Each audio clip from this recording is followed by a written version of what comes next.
What's up, guys? Welcome back to MCubed. As always, I am Schmook, and we are here to talk Star Wars. And of course, this is going to be a take it or skip it and a part of our series for the Skywalker saga. So we are here to talk Episode 2, Attack of the Clones. Let's get into it. Alright, so Attack of the Clones, right? This is where we finally start to get the Anakin and Padme romance brewing, which of course will lead to the birth of Luke and Leia. This is where Anakin's still a Padawan, but they go through some crazy stuff within this movie, especially the ending, where Anakin has to take on a full-on Sith Lord, and Count Dooku. Where in Phantom Menace, I know Obi-Wan was the first person to take out a Sith Lord forever, right?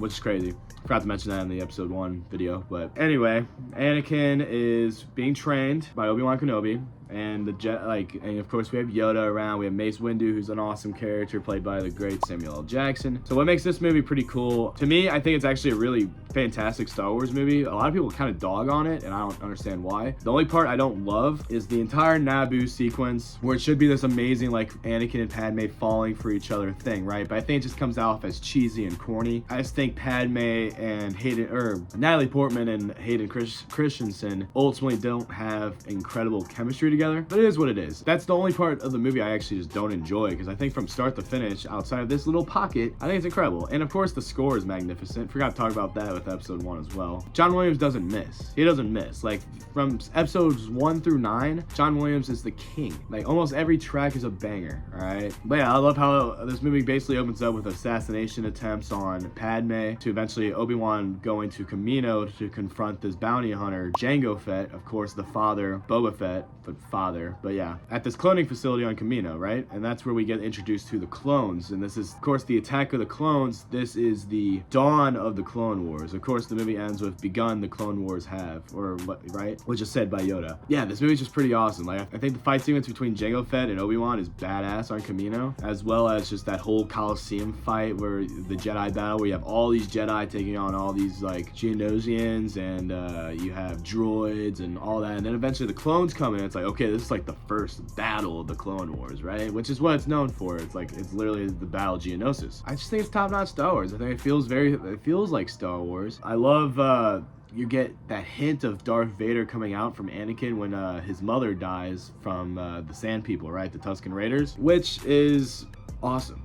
Like, I love seeing, like, George just put these subtle little things to show Darth Vader is in the background and he's coming, which is also really cool about episode 1, which again I forgot to mention in that video. But if you wait till the very end of the credits, that's when you hear the Darth Vader breathing, which is wild to me. But yeah, but Attack of the Clones, again, I love meeting all these clones. I think Dooku is an incredible character.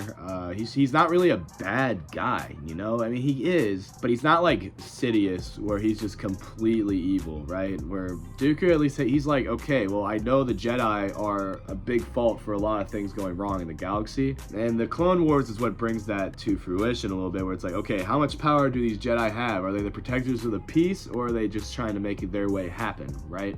Because they're playing a stake in this war by being generals of this clone army, which are clones of one of the best bounty hunters of all time. So it's like, okay, so the Separatists have a lot on their hands. Attack of the Clones, I think, is a A1 watch. Of course, you see more of Ewan McGregor as Obi-Wan, who's fantastic. This is the first movie with Hayden Christensen as Anakin, and we're starting to see the foundation form for Vader coming in, and that's the next movie on our ticket to skip it, Revenge of the Sith. I can't wait to talk about that. I might talk about that for a long time. Attack of the Clones, I'm like, there's a lot in there, but it's also like not a whole lot to unpack. It's just a really cool movie. Like, there's a lot going on. Yeah, I just say it's a very good watch compared to Phantom Menace. I think it keeps my attention more so the whole time compared to Phantom Menace. I think some of the characters are more interesting as well, but I will say Phantom Menace has the better lightsaber battle. But what's awesome about this movie is that we finally get to see Master Yoda in action, which we didn't get to see in Phantom Menace, and we haven't seen ever, where you see him take on Dooku, where he